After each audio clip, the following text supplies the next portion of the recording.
which I got from Cassandra Morgan here on YouTube, and I'm going to link her video down below. We don't do a lot of tags on here, but I thought this would be an interesting one to do because not only are we geeks, but we're also beauties. So this might be an interesting one to do. I'm not gonna lie, it may take me a little while to come up with some answers because some of them, little secret about me, it's hard for me to sometimes do memory recall about what my favorite thing is at any given moment, so I might have to sit here and think about it. So just bear with me, we'll edit that part out, I'm sure. Right. Alright, so let's jump right in. Are you ready for this? I think so. Alright, first question. What is your favorite book? Okay. I would say my favorite book so far has been Red Shirts. It was a really funny book, but it was also kind of existential about being a writer and dealing with your characters being living beings. If it wasn't that, then it would probably be Agents of Artifice out of the Magic the Gathering books. So are these like actual books or are they like anime? They are novels, Okay. American novels. Okay. Red Shirts, actually, they had the audiobook was read by Will Wheaton, where the Magic the Gathering books were all written by Wizards of the Coast for their card game that's here in America. Cool. My favorite book, I actually have a book series, which is the Shopaholic series by Sophie Kinsella. I wouldn't say it's a very deep series, but it's definitely one of those that I can just read for fun.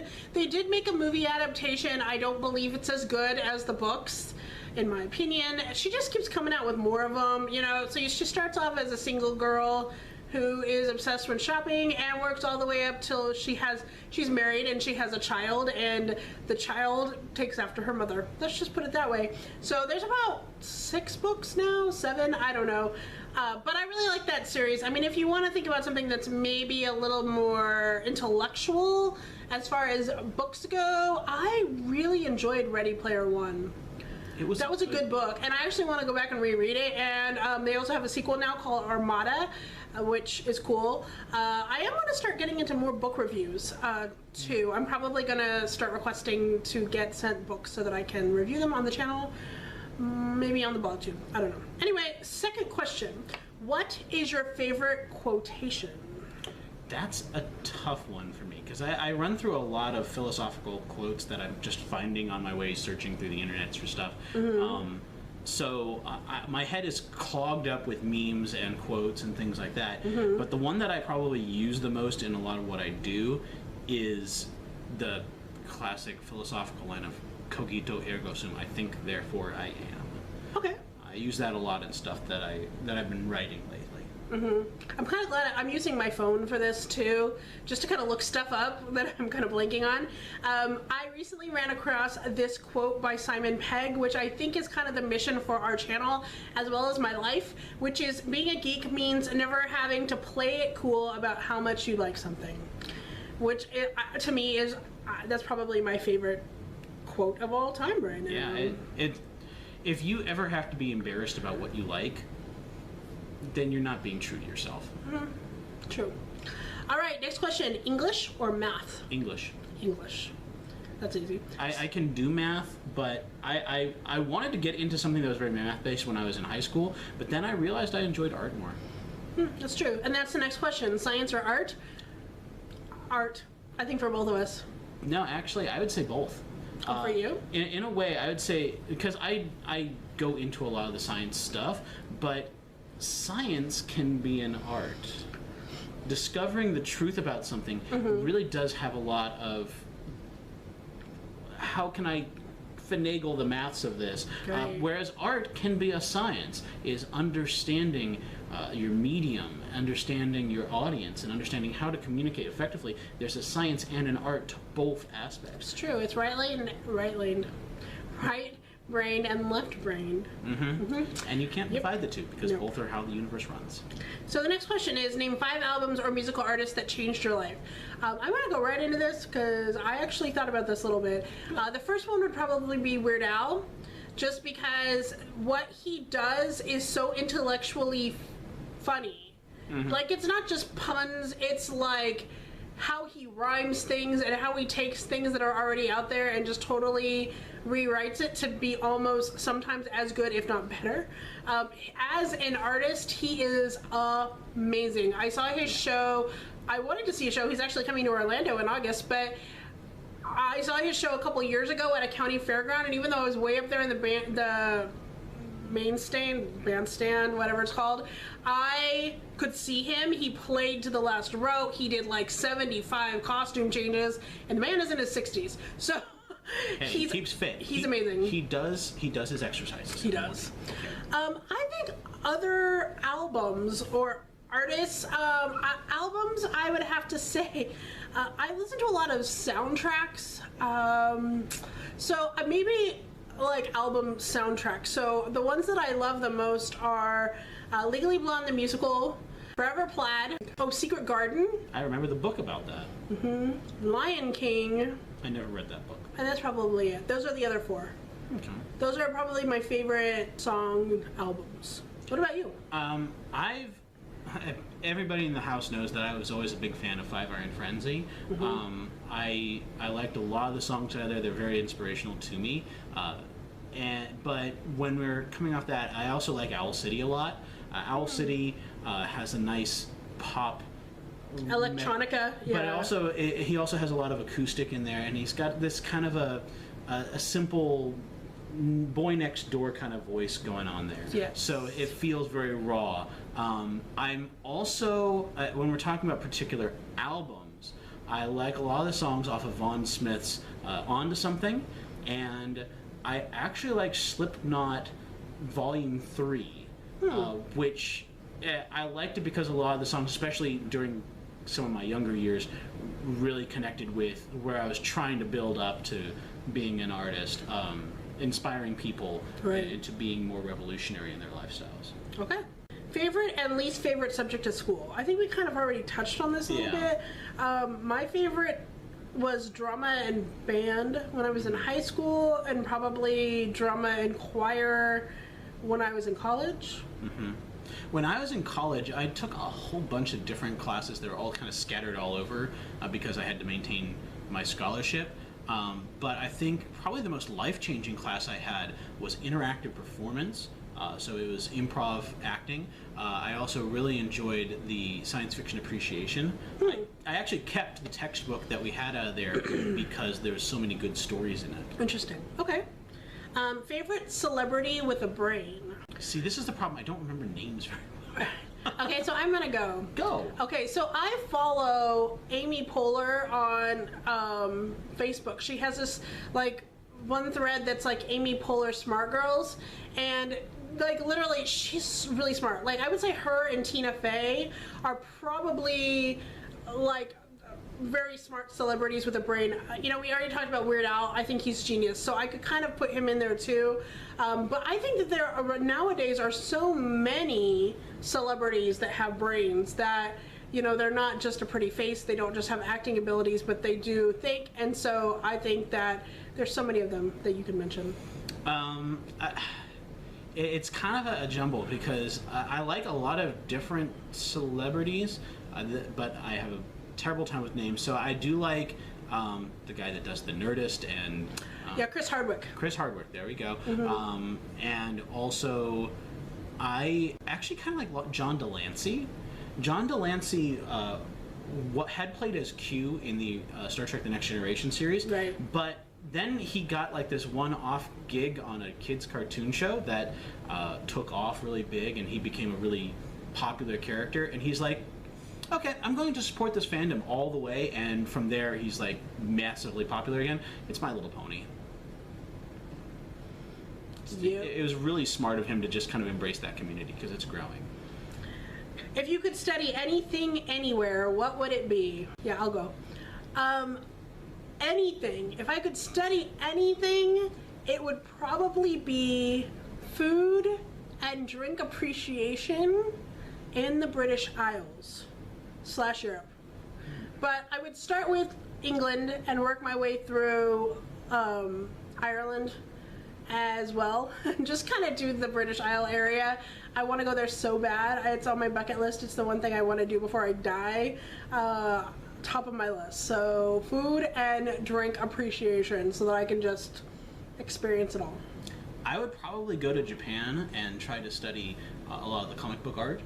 How I would actually like to study with some of my favorite comic book artists, such as the Berserk manga. That he has an amazingly detailed artwork, such that it takes him months upon months to do one issue. Yeah. Wow. Yeah. Dedication. This comic series has literally been going the entirety of my life, and other series are way longer. So. The next question is, what is your nerdy little secret? Well, I don't know if this is so much true now. I've shared a lot of my nerdy little secrets recently, like if you've been paying attention. But I'm going to tell you a story about my nerdy little secret that I've kind of carried with me a little bit. When I used to do theater in college, I used to have a Barbie doll with red hair that looked kind of similar to me in the face and the hair. And what I would do every time we had a play is I would dress her up in the same like style, or even sometimes the same costume. I would make her a little costume to wear, and I would stick her up in the dressing room, and she would kind of represent us during the run of the play. It was like a good luck tradition. So since then I've had like this thing about like dolls and Barbie dolls, and like having them represent us, which I think is why I have such a big thing for Funko Pops, because I love, you know, geek dolls. So to me, that Barbie was like the first, to me, geek manifestation of something that I was doing at that time, if that makes sense. I don't really know if I have a geek secret, because I wear my nerdiness on my sleeve. Yeah, but you have some weird collections in your room, I think, like books and things like that, that I'm just like, this is so far out for even me, you know? Yeah, I mean, I've got a whole bunch of little things here and there, but it's things that, I was really interested in this concept. I don't really keep it a secret. If it comes up in conversation, I'm just like all about it. Right. So, okay. Yeah. So I think your little secret is that you're just really nerdy. Is that a secret? I don't know. All right. You might not be able to answer this question, but you can think about it. Favorite beauty guru who you admire for more than their love for beauty and fashion? Since he's probably going to think about this, he probably doesn't know that many because he doesn't watch as much as I do. I have a couple beauty ones that I admire. The ones that I can think of off the top of my head is Jen from Jen Loves Reviews. I just really admire the fact that she's trying to bring a community together, and she does her What's Up in Makeup chats on Sunday mornings, and she did an app so that people can kind of like collaborate and show off their looks and their makeup and their all that other stuff. She really does have a heart for the community, and I appreciate that. Jessica Murphy from Jam Beauty, she is cool too. I really like her a lot, just for her like sense of humor. And then ever since watching her honeymoon videos in Europe, I thought that that was kind of, you know, kind of a cool thing to do. So I really liked watching that as well. Other ones, Andrea Matalano, I can't really remember how to say her name, but I do like her a lot. She is just really personable and really down to earth, and she will always like try to answer your comments, which I appreciate, because as people get bigger, and even as people are like the same level that I am, there's a certain amount of them that just don't answer their comments anymore, and that just turns me off.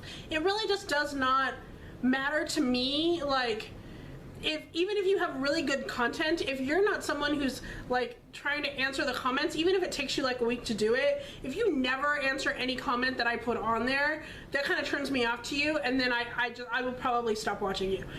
There are so many other YouTubers out there, even small YouTubers, who have just as good content as the bigger YouTubers, that I'm more likely to support a smaller one than I'm a bigger one if you think you're too big for yourself. And that's just my gone honest awful truth right now. And it's probably why I'm still a small YouTuber, to be honest, because I'm just like that. But yeah, those are some of them. I can't think of other ones off the top of my head. I know there are more. I know I watch a lot more. I like the Taylor.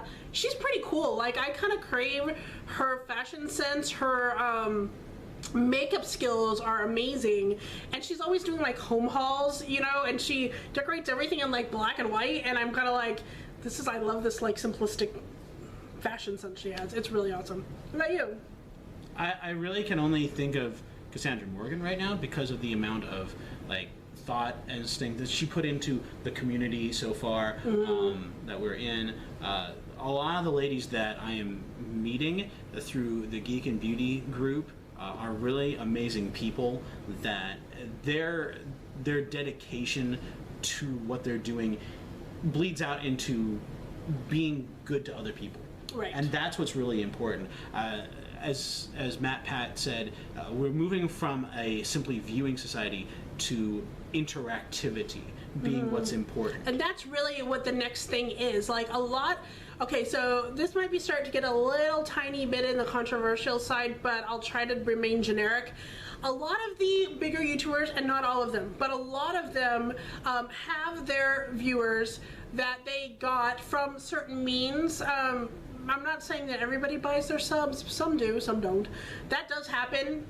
So I think a lot of the bigger YouTubers, though, do have a very diehard following, people who are commenting on them, people who are watching them, but I'm really going to be interested to see how many of those big YouTubers stay successful with, like we were talking about, the whole comment thing. Like, if you're not building your community and you're not interacting with your community, then you're not thinking of the next level. You're not thinking of, this is how things are going to be in social media. I mean, Periscope is a large example of this. Like, people can take video right there, and then people can comment, and you can have conversations with people in real life time. And that is mind-blowing to me, but that is the next thing. And you always have to be thinking of the next thing. So building your communities, building the relationships that you have with these people, because they're going to be in it with you for the long haul, and that's what's going to give you the reputation and the success that you're looking for. Yeah. Right? All right. If your channel couldn't focus on beauty or fashion, what would it be? Now, for me, I do focus on beauty, but I also focus on geek and pop culture things, right? So I don't know if it's an if or thing. I do pop culture, I do beauty, I do entertainment, and in the future I will be doing travel as well. So I don't know if it's really a question that I have to answer, because I do what I want to do on my channel. As far as your channel is, your personal channel will probably be starting sometime in the future. So what is it that you want to focus on? It's going to be primarily, there's two different aspects to it. One of them is the science philosophy, like you might see with some of the things you might see on Vsauce, trying to kind of grow your mind, expand what reality is to you, and the other half of it being a lot more of a fiction that explores psychology in a symbolic way. Right. It's complicated, but we'll get there. Right. We may have touched on this already too, but it says, name some things that you're obsessed with that other people would find strange or geeky. And for me, I'm kind of a weird, geeky, awkward person anyway, and the average person who likes sports and reality TV programming and that kind of a thing tends to find me strange already. The fact that I am heavily into cons, which starts to be kind of mainstream anyway, but like I'm heavily into cons and weird geek t-shirts and Funkos and collecting strange things, but like honestly Doctor Who is my life almost sometimes, hence the poster in the back. People find that, I guess, a little strange, but I don't know, a lot of these things are mainstream, so when people find out that I live with 4 guys and that I'm kind of into some of the same things that they are, they kind of go, what? But yeah, I don't really know. Yeah, I'm into what I'm into. Yeah, for me, what's always been kind of fun is watching people's reaction when I tell them that I'm into pony. That I'm into Little Pony. It's been really funny watching how some of them go, okay, cool. But the writing is designed to be more adult as well. Not necessarily just in that it's adult in themes, but it's that the complication in the character writing, they really feel like good characters. There's a story arc for all the characters, and there's a lot of hidden jokes that only adults would get, just hiding in the visuals of the background. Yeah. 2 more questions to go. Uh-oh. Name 5 people, excluding family and friends, who inspire you. All right, I can name 2 off the top of my head just because of things that they've been doing in the news lately. And that would be Chris Pratt and Chris Evans. Because they're doing that thing where they're going to hospitals in their outfits and they're talking to the kids and things like that. I don't know, every time I come out with a new interview about Chris Pratt, I'm like, this guy, amazing. So, there's 2. I already talked about Amy Poehler, how she's kind of like smart like that, and I kind of admire that a lot. I just read her book also a couple months ago, so I think she's kind of a cool person in what she's learned in her life. I used to be really obsessed with Tom Hanks. I thought he was a great actor and just such a great human being, so he probably would be up there as well. Other people who inspire me, I will have to think about this a little bit more. Yeah, this is a tough one. The entire cast of Agents of S.H.I.E.L.D.? Have you seen the Dub Smash? If you guys don't know about the Dub Smash, you need to go Google that. Because during Comic-Con, the cast of Agents of S.H.I.E.L.D. and the cast of Agent Carter had like a Dub Smash challenge. Was amazing. But I digress. What do you think? The only one that I can think of off the top of my head is actually Chris Pratt.